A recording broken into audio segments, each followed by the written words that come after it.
Hi friends, welcome to మన Bommarillu. Upcoming రివ్యూలోకి వెళ్ళిపోదాం. ఆనంద భైరవి దామిని తనని అనాథ అని అన్నందుకు ఒంటరిగా కూర్చొని బాధపడుతూ ఉంటే లీలావతి ఆనంద భైరవి దగ్గరికి వస్తుంది. ఆనంద, బాధపడుతున్నావా? దామిని మాటల్ని పట్టించుకుంటున్నావా? తన తరపు నేను నీకు క్షమాపణ చెప్తున్నాను. దామిని చిన్నపిల్ల, తనకి నీ గురించి, నీ కష్టం విలువ గురించి తెలియక అలా మాట్లాడింది ఆనంద అని అంటారు లీలావతి. అక్క, నువ్వు నాకు క్షమాపణ చెప్పడం ఏంటక్క? అయినా దామిని ఎవరు? నా కూతురు. కూతురు అమ్మని కోప్పడితే అమ్మ తిట్టుకుంటుందా? నేను బాధపడట్లేదక్క. అనాథ అంటే సడన్గా మా అమ్మా నాన్నలు ఎవరై ఉంటారా? ఎక్కడ ఉండుంటారా? వాళ్ళు ఏం చేస్తూ ఉంటారా? నన్ను అనాథని ఎందుకు చేశారా అని కాస్త గుర్తొచ్చిందంతే. అయినా నేను అనాథని ఎందుకు అవుతాను? మీరందరూ నాకు కొండంత అండగా ఉన్నారు కదక్క అని అంటుంది పాపం ఆనంద భైరవి. లీలావతి, నాకు తెలుసు ఆనంద, నువ్వు నువ్వు చాలా మంచిదానివి అని పాపం లీలావతి ప్రేమగా ఆనంద భైరవిని హక్ చేసుకుంటుంది. ఇది ఇలా ఉండగా ఆనంద భైరవి వాళ్ళ అమ్మ సీతమ్మ స్కెచ్ ఆర్టిస్ట్కి ఆనంద భైరవి చిన్నప్పటి ఫోటోని తీసుకొస్తుంది. ఇంకా ఆవిడ ఈగగా వెయిట్ చేస్తూ ఉంటుంది ఎప్పుడెప్పుడు స్కెచ్ అనేది కంప్లీట్ అవుతుందా అని. సో స్కెచ్ అనేది కంప్లీట్ అవుతుంది. చిన్నప్పటి ఫోటో తీసుకొని ఎవరా పెద్దయ్యాక ఉండేది అని చూసేసరికి అది ఆనంద భైరవి ఫోటో డ్రాయింగ్ వేస్తారు. ఒక్కసారిగా షాక్ అయిపోతారు. సీతమ్మ, అంటే ఇన్నాళ్ళుగా నేను వెతుకుతున్నా నా కన్న కూతురు ఆనంద భైరవిన, ఆనందమ్మే నా కన్న కూతురా? ఈ విషయాన్ని నేను నమ్మలేకపోతున్నాను. నేను నేను ఖచ్చితంగా ఈ విషయాన్ని ఆనందమ్మతో చెప్పాలి. ఆనందమ్మతో చెప్పి తన్ని ప్రేమగా గుండెలకి హత్తుకోవాలి. తనే నా కన్న కూతురు అనే విషయం చెప్తే ఆవిడ ఎంత హ్యాపీగా ఫీల్ అవుతుందో అని ఇంకా పాపం హుటాహుటిన సిటీకి బయలుదేరుతారు సీతమ్మ. ఇది ఇలా ఉండగా ఆనంద భైరవి అటు ఇటు తిరుగుతూ ఆలోచిస్తూ ఉంటే సమీర దర్శన్ ఫోన్ నంబర్కి మెసేజ్ చేస్తుంది. ఇన్నాళ్ళు శరణ్య మెసేజ్ చేస్తున్నా దర్శనే తనతో మాట్లాడుతున్నాడేమోనని ఫీల్ అవుతూ ఉంటుంది కదా శరణ్య, సమీర. సో సమీర, హాయ్ దర్శన్, నాకు నిన్ను కలవాలి అనిపిస్తుంది, నువ్వు రావచ్చు కదా? నేను ఒక ప్లేస్కి లొకేషన్ సెండ్ చేస్తాను, అక్కడికి రావచ్చు కదా అని మెసేజ్ చేస్తుంది. వెంటనే ఆనంద భైరవి ఆ మెసేజ్ని చదివి, నేను మా ఊరు వచ్చాను, ఫ్యామిలీతో బయటికి వచ్చాను, కాబట్టి నేను నిన్ను కలవలేను అని చెప్పి ఇప్పుడు తను ఫోన్ చేస్తుందేమోనని ఆనంద భైరవి ఫోన్ని స్విచ్ ఆఫ్ చేస్తుంది. ఏంటి, ఊరా? ఏ ఊరు వెళ్ళాడు? ఫ్యామిలీతో వెళ్ళారంటున్నారు, నాకు తెలీదే. ఎందుకు దాచిపెడుతున్నాడు? ప్లేస్ ఏంటో అడుగుతుంటే చెప్పటం లేదు. సరే, అనన్య ఉంది కదా, అనన్యకు కాల్ చేస్తాను. దర్శన్ నాకు ఇంత దగ్గరైనప్పుడు ఇంకా దర్శన్ని నేను వదులుకునే ఛాన్సే లేదు. అనన్యకు కాల్ చేసి వాళ్ళు ఏ ఊరు వెళ్ళారో కనుక్కుంటాను అని ఇంకా వెంటనే అనన్యకి కాల్ చేస్తుంది. అనన్య కాల్ లిఫ్ట్ చేసి, హలో ఏంటి అని అడుగుతుంది. అవును, మీరందరూ కలిసి అదే ఊరు వెళ్ళారంట కదా, ఏ ఊరు అని అడుగుతుంది. అదే ఆనంద భైరవి వాళ్ళ అత్త వాళ్ళ ఊరు, ఇది ఆదిత్యపురం అని అంటారు. ఓ అక్కడ, సరే నేను వస్తున్నాను. దర్శన్ని నేను మీట్ అయ్యి తన ప్రేమని ఖచ్చితంగా పొందుతాను అని కాల్ కట్ చేసి ఇంకా ఆనంద భైరవి వాళ్ళ పుట్టిన ఊరికైతే బయలుదేరుతారనమాట హ్యాపీగా. సమీరా, ఇది ఇలా ఉండగా దర్శన్ అలా ఇంకా మ్యూజిక్ వింటూ ఉంటే ఆనంద భైరవి దర్శన్ దగ్గరికి వెళ్ళి, దర్శన్ ఎప్పుడు లవ్ సాంగ్స్ వినడమేనా? మనసులో ఉన్న లవ్ చెప్తావా అని అడుగుతారు. అమ్మా, నాకు కూడా నా మనసులో ఉన్న లవ్ని శరణ్యకి చెప్పాలి అనిపిస్తుంది, కానీ శరణ్య ఏదో ఒకలా ఈ విషయంలో మాకు కుదరటం లేదు. నేను నా లవ్ని చెప్పే లోపే ఏదో ఒక అడ్డు వస్తుంది, అందుకే చెప్పలేకపోతున్నాను అని అంటారు. ఇప్పుడు ఏ అడ్డు రాదు కదా, హ్యాపీగా వెళ్ళి చెప్పిరా, ఎందుకంటే మీరిద్దరూ సంతోషంగా ఉండడమే నాకు కావాలి, వెళ్ళు వెళ్ళు అని చెప్పి అంటుంది. సరే, నువ్వు చెప్పావు కదా, వెళ్తాను అని ఇంకా అలా దర్శన్ అయితే హ్యాపీగా కొన్ని అరేంజ్మెంట్స్ చేసుకుంటాడు. ఇంకా ఊరి బయట ఉన్న చిన్న తోటలోకి తీసుకువెళ్తాడనమాట శరణ్యాని. ఏవండి, ఎక్కడోకో వెళ్ళాలి, అర్జెంటుగా మాట్లాడాలి అన్నారు, ఇక్కడికి తీసుకొచ్చారేంటి అని అడుగుతుంది. చెప్తాను కదా, అమ్మ ఇక్కడ కొన్ని మామిడికాయల్ని తీసుకురమ్మని చెప్పింది అని అంటారు. మామిడికాయలా? ఈ సీజన్లో ఉండవు కదా అని అంటుంది. అబ్బా, ఇప్పుడు లాజిక్లు అవసరమా? రా సమీరా శరణ్య అని చెప్పి శరణ్యని ఇంకలా తీసుకువెళ్తాడు. శరణ్య కళ్ళని తన చేత్తో మూస్తాడనమాట. దర్శన్, ఏంటండి, ఏం చేస్తున్నారో అని అడుగుతుంది. నీకొక సర్ప్రైజ్ అని అలా కళ్ళు తెరిచి చూపించగానే అక్కడ ఐ లవ్ యూ శరణ్య అని రాసి పాపం హ్యాపీగా పువ్వులతో డెకరేట్ చేస్తుంటుంది. అదంతా చూసి ఒక్కసారిగా షాక్ అయిపోతుంది.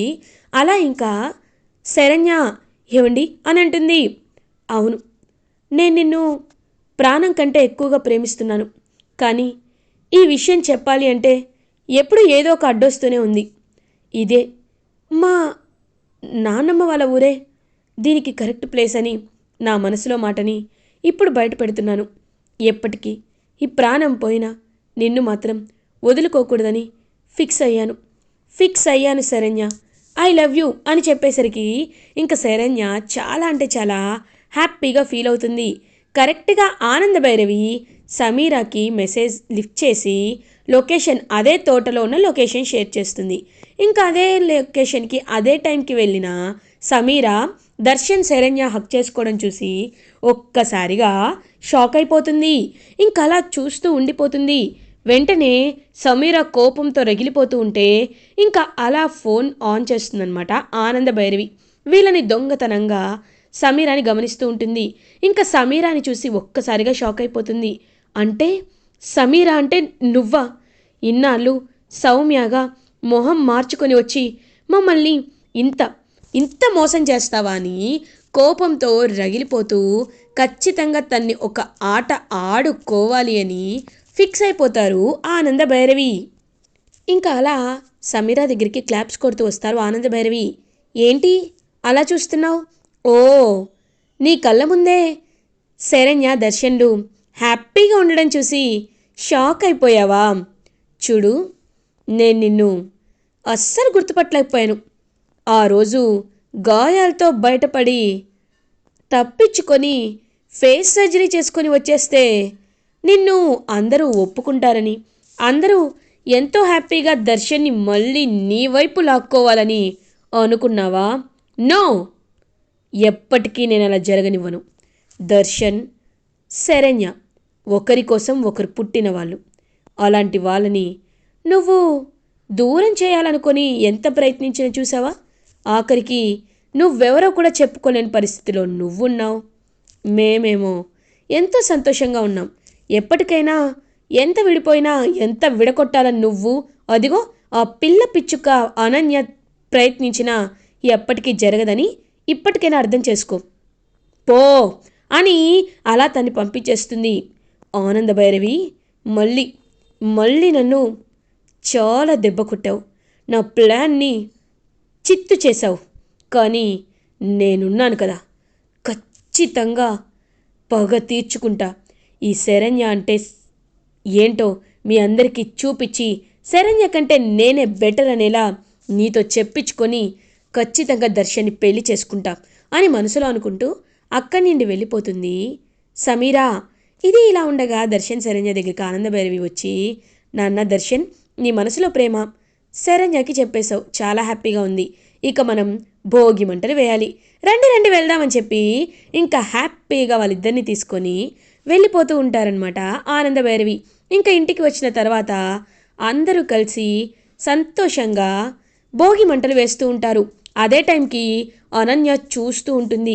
ఇంకా అనన్య అయితే కాంచనతో, అమ్మ, ఇప్పుడు అందరూ భోగి మంటలు వేస్తున్నారు కదా, ఈ భోగి మంటల్లో అదిగో ఆ దామిని ఉంది కదా, దానికి ప్రమాదం జరిగేలా చేద్దాం. అప్పుడు దామిని ఈ ఇంట్లో నుండి ఉండకుండా వెళ్ళిపోతుంది అని అంటారు.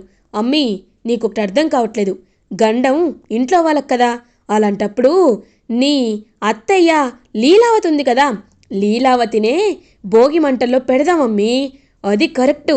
ఎందుకంటే ఒక్కసారి లీలావతిని భోగి మంటల్లో చీర కాలేటట్టు చేశామనుకో, అప్పుడు తను పోతే ఇదిగో జాతక దోషం వల్లే, దామిని ఇంట్లో అడుగు పెట్టడం వల్లే లీలావతి పైకి పోయింది అని అందరూ ఖచ్చితంగా దామినిని ఇంట్లోండి గెంటేస్తారు.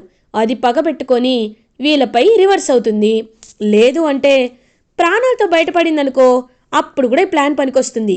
దామిని కంటే ఈ ప్లాన్ని మనం లీలావతిపై అప్లై చేయడమే కరెక్ట్ అమ్మీ అని అంటుంది.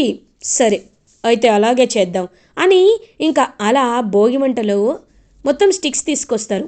స్టిక్స్ తీసుకొచ్చి కావాలనే లీలావతిపై ఒక చీరకి పౌడర్ అంటుకునేలా, లైక్ ర్యాపిడ్ ఫైర్ అంటుకునేలా ఒక పౌడర్ని లీలావతికి అనన్య కావాలనే చల్లుతుంది. ఇంకలా లీలావతి, ఆనందభైరవి, దర్శన్ ఫ్యామిలీ అందరూ కలిసి హ్యాపీగా భోగిని సెలబ్రేట్ చేసుకుంటూ ఉంటారు. అదంతా చూస్తున్న ఆనందభైరవి వాళ్ళ మావయ్య గారు చాలా హ్యాపీగా ఫీల్ అవుతారు. అదే టైంకి అలా ఇంకా అనన్య లీలావతి చీర కొంగుని మంటల్లో పెట్టాలని దగ్గరికి వస్తూ ఉంటే ఒక చెయ్యి అడ్డుకుంటుంది. ఆ చెయ్యి ఎవరా అని చూసేసరికి అక్కడ శరణ్య ఉంటుంది. ఒక్కసారిగా షాక్ అయిపోతుంది. వెంటనే అనన్య ఏంటి అననేలోపు అనన్య చెంప పగల కొడుతుంది శరణ్య. ఇంక వెంటనే లీలావతి, ఏంటి శరణ్య, ఏం చేస్తున్నావు, ఎందుకు అనన్యని కొట్టావు అని అడుగుతుంది. ఎందుకేంటి అత్తయ్య గారు, ఎందుకేంటి, తను మిమ్మల్ని చంపాలని చూస్తుంది అని అంటుంది. ఏం మాట్లాడుతున్నావు శరణ్య, నా కోడలు నన్ను చంపాలని చూడడం ఏంటి, లేదు నువ్వు ఏదో పొరపడుతున్నావు, ప్లీజ్ అమ్మా ఇంకొకసారి తనపై ఇలాంటి నిందలు వేయద్దమ్మా అని అంటారు. నిందలు కాదు నిజాలక్క అని అంటుంది ఆనందభైరవి. నిజాలా, ఏం మాట్లాడుతున్నావు ఆనంద అని అంటారు. కావాలంటే ఈ వీడియో చూడక్క, అప్పుడు నీకే అర్థమవుతుంది అని వీడియోని చూపిస్తుంది. ఆ వీడియోలో అనన్య అండ్ కాంచన ఇద్దరు మాట్లాడుకుంటూ ఉంటారు. అమ్మీ, లీలావతిని చంపేస్తే తన్ని ఈజీగా పంపించేయచ్చని మాట్లాడిన మాటల్ని ఒక్కసారిగా విని షాక్ అయిపోతుందన్నమాట. అలా లీలావతి ఇంకా వెంటనే దామిని కూడా చూస్తూ ఉంటుంది. అంటే దామిని, ఈ అనన్య నన్ను అడ్డు పెట్టుకొని నా ఫ్యామిలీ వాళ్ళని చంపాలి అనుకుంటుందా, అది మాత్రమే కాదు నేను అపశకునం దానిలాగా తనే క్రియేట్ చేసిందా అని చెప్పి ఇంకా అలా షాక్లో అయితే ఉండిపోతుంది దామిని. ఇంకా లీలావతి అనన్య దగ్గరికి వెళ్ళి అనన్య చెంప పగలగొడుతుంది. ఒక్కసారిగా షాక్ అయిపోతుంది అనన్య. అత్తయ్య గారు వీళ్ళు ఏచ్చి నోర్ముయ్, ఇంకొక్క మాట మాట్లాడావో చంపేస్తాను. ఏం చేస్తున్నావు, ఏం చేస్తున్నావు, నన్ను చంపితే నువ్వు ఎలా అయినా ఈ ఆస్తి కొట్టేయాలనుకుంటున్నావా? ఇన్ని రోజులు నువ్వు నా మంచి కోరుకునేదానివి అనుకున్నాను, నా మంచి కోసం ఆలోచించే అమ్మాయివి అనుకున్నాను. కానీ నీ కపట బుద్ధితో, నీ కపటతనంతో ఇన్ని రోజులు నన్ను మోసం చేశావు, నన్ను తెలివి తక్కువ దాన్ని చేశావు.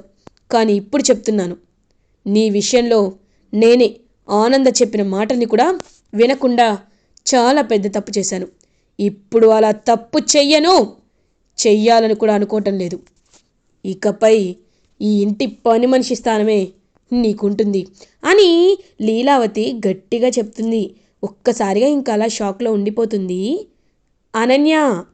ఇంకా అలా అనన్య నిజస్వరూపాన్ని బయటపెట్టి హ్యాపీగా భోగి సెలబ్రేట్ చేసుకుంటారు.